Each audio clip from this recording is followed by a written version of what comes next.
how do you control that little voice between your ears? Now, if you don't know what little voice I'm talking about, it's that thing in your head that just went, what little voice? I don't have a little voice. That's the one, okay?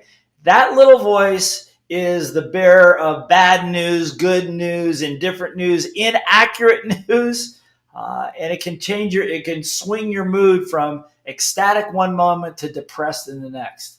I will tell you that in all my 30 years of working with business owners, entrepreneurs, individuals, people that have dreams, the number one killer of dreams is not your lack of work ethic. Because if you're listening to this, you're not lazy. You're a student. You have a student mindset, okay? But the number one killer is that little voice in your head that says things like, well, you're not good enough. You're not old enough. You're not pretty enough. You're not young enough. Whatever it is, not something enough, or just casts doubt on your dreams. Do you ever notice that some days you're feeling really good? You feel like you can conquer the world. You feel like you're as big as a house and you can do about anything. And then somebody comes up to you and says, well, that's not such a good idea. Why would you want to do that? And all of a sudden, you crash. Why? Because your little voice picks up on the negativity and it pervades in your brain. And what happens is that little voice that's in there, part of your psychology, is there to believe it or not, it thinks it's protecting you. Okay? So when I wrote a whole book. Where is it? Right there. Okay, right there. Okay? It's called Little Voice Mastery, How to Win the War Between Your Ears in 30 Seconds or Less. So I'm going to give you some tools of how to master that debilitating little voice now that you know what it is. Okay? All right. Number one, know that you have a little voice.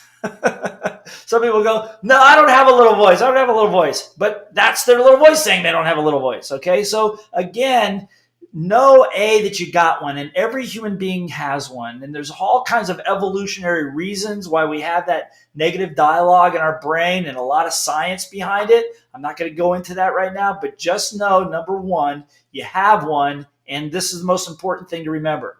It's not the real you.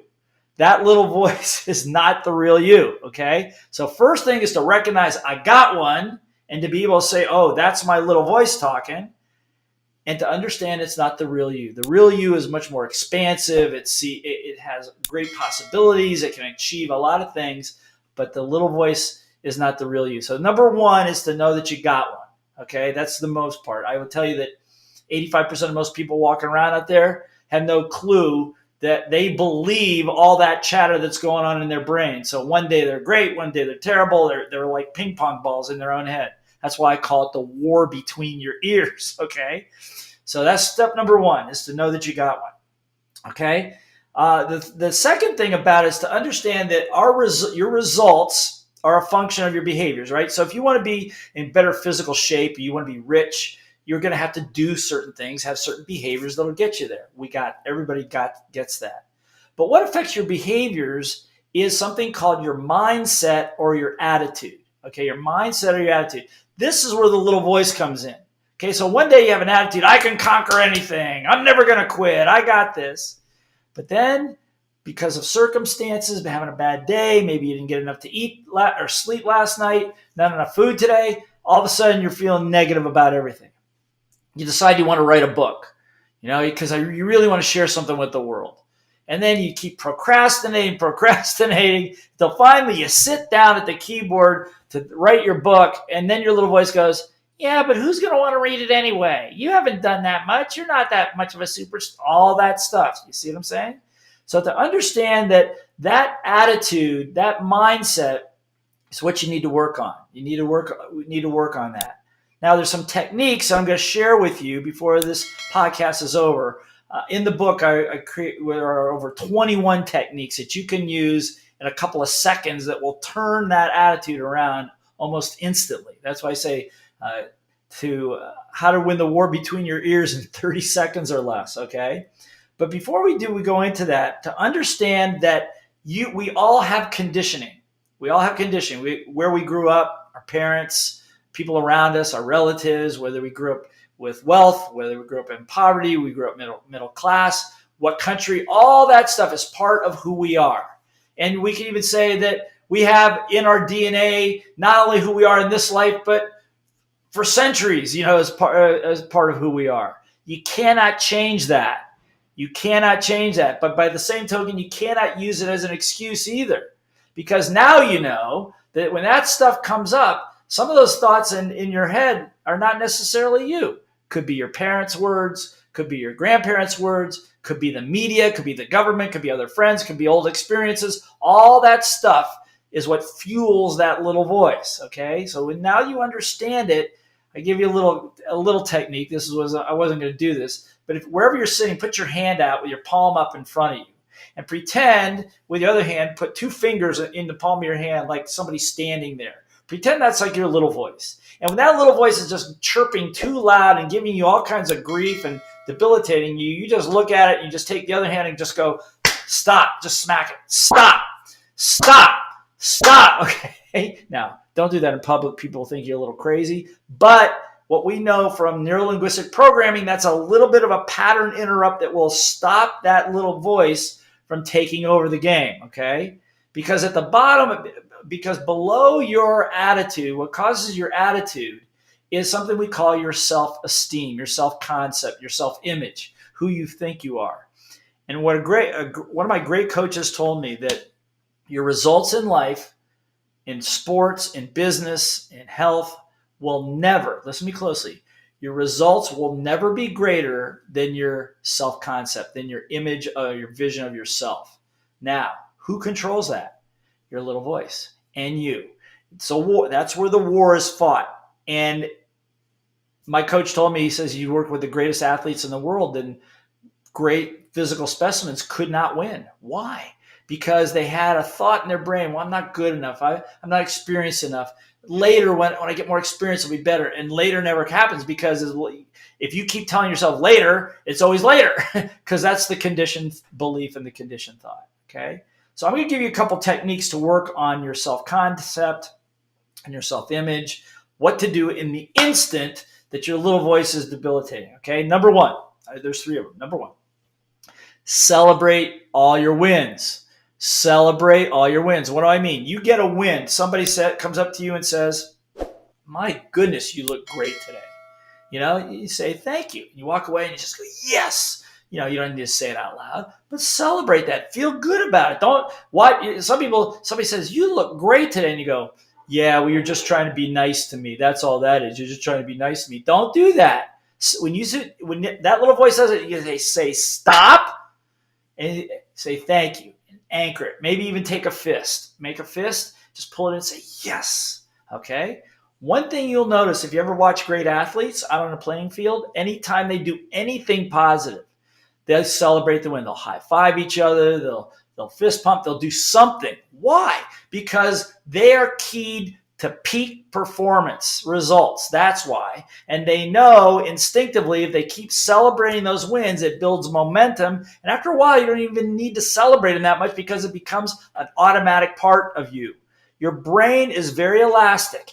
And through the course of a month, maybe 2 months of doing these things, you're going to find that people approach you differently. You're going to see things differently, and opportunities are going to present themselves. Just trust me on that, okay? All right, so celebrate all wins, all of them. Even if you reach in your pocket and there's money in there that you didn't think was in there, and you pull it out, that's a win. If you're driving to work and 3 traffic lights turn green in a row, that's a win. Celebrate it. Feel good about it. Build the momentum, because if you don't, your negative little voice will build something else there that's not going to help you. Okay, second thing to monitor, to retrain your little voice. It's called affirmations. Affirmations. Again, a world-class athletic coach taught me this. 2-time world champion in Taekwondo, Super Bowl, World Series, all of this. He says affirmations. What's an affirmation? It's a statement you say about yourself that's personal, present tense, and positive. Something like this. I like myself. I like myself. I like myself. Okay? So when you're having fear, doubt, whatever, write down on a piece of paper, on note cards, a series of affirmations, maybe 4 or 5, maybe 10. I got 50 of them, but maybe 10. I like myself. I believe in myself. I have faith in myself. I'm a good person. I'm a talented trainer. Whatever it is, even if you don't believe it, write it down because that's who you want to be. And then when those little doubts come up, you just repeat them out loud again. I like myself. I like myself. I believe in myself. I have faith in myself. I'm a legend. I got this. I'm responsible. Whatever it is. And what you'll find is after doing that for a couple of seconds, your whole attitude changes. Remember, you can only hold one thought in your mind at a time. Okay? So if you override, it's called thought replacement. So if you replace the negative little voice with positive affirmations, and again, do them out loud because they don't have nearly the power if you just think about them. It's not even the same. It's different. There's different chemicals in your brain that fire. You want the dopamine and the serotonin and all that other stuff. You want that stuff triggering because that's what makes long-term memory work, okay? So do it physically. All right. Next one. Next technique. Meditation. Meditation. What's meditation? Meditation is basically taking a little bit of time each day, 4 or 5 minutes, and just being quiet, closing your eyes, and getting peaceful, quieting your mind a little bit, The last thing I'm going to tell you, okay, the last piece about monitoring your little voice is this. Be careful who you surround yourself with. Who and what is in your environment. If you've got negative people in your environment, move. Don't go there. If your family members are negative, you can still love them, but love them from a distance a little bit, okay? The biggest fuel for the little voice are other negative people. If you have a vision for yourself and a plan for yourself and goals for yourself and you have negative people around you, you don't have a clear vision of who you could be.